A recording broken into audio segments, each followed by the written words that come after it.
U 2015. godini o kojoj ćemo i danas govoriti u Skupštini, Savjet je zaprimio 1513 žalbi. Od toga, što je jako, čini mi se, značajno i što govori o kvalitetu rada Savjeta, u 1102 predmeta smo utvrdili da su prvostepeni organi počinili povredu pravila postupka ili pogrešno primijenili materijalno pravo, nepotpuno i netačno utvrdili činjenično stanje, dakle uradili jednu od povreda na štetu podnosioca zahtjeva. Od toga 869 slučaja je bilo ćutanja administracije, znači smanjuje se broj za oko nekih 200 u odnosu na 2014. godinu. U 214 slučajeva Savjet je meritorno donio odluku i naložio prvostepenim organima da i obavezao ih da dostave tražene informacije podnosiocu zahtjeva. Imali smo i 202 slučajeva gdje je donijet zaključak o obustavi postupka iz prostog razloga što su prvostepeni organi međuvremeno donijeli rješenje i na taj način zadovoljili podnosioca zahtjeva, pa je podnosioc zahtjeva odustao od žalbi. Ja na sjednicama Savjeta imam često običaj da kažem da su mi to nekako najmiliji predmeti kada dođe do zaključka o obustavi postupka.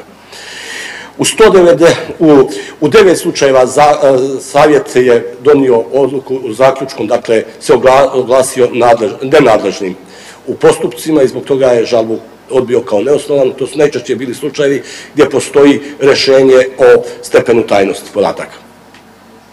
U 125 slučaja samo smo u 2015. godini odbili žalbu kao neosnovanu, što na jasan način potvrđuje i pokazuje da je Savjet jako afirmisao pravo javnosti da zna. Ono što je još također jako bitno jeste da smo zaključno sa 30. junom u ovoj godini zaprimili, odnosno i riješili 721 žalbu do 30. juna. Od čega imamo još na neki način ohrabrujuće podatke. 212 smo postupaka obustavili zaključkom zbog odustanka stranke. 243 su bile usvojene žalbe zbog takozvanog ćutanja administracije.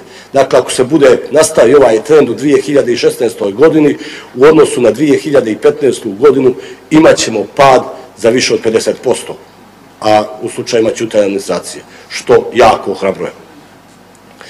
U 158 slučaja Savjet je u ovoj godini donio obavezujuću odluku, dakle meritorno riješio predmete i naložio prvostepenim organima da dostave traženu informaciju. U 12 slučaja smo se oglasili zaključkom kao nenadležni, a u svega 93% smo odbili žalbu kao neosnovanu. 93% u odnosu na 721, 93 slučaja odbijanja žalbe u odnosu na 721, za sad je značajno veći procenat u odnosu na prošlogodišnju godinu, ali ja sam siguran do kraja godine da će taj procenat biti mnogo manji, da se neće kretati u većem procentu od prošlogodišnje koji je bio oko 8% kada je u pitanju odbijanje žalbi. I još samo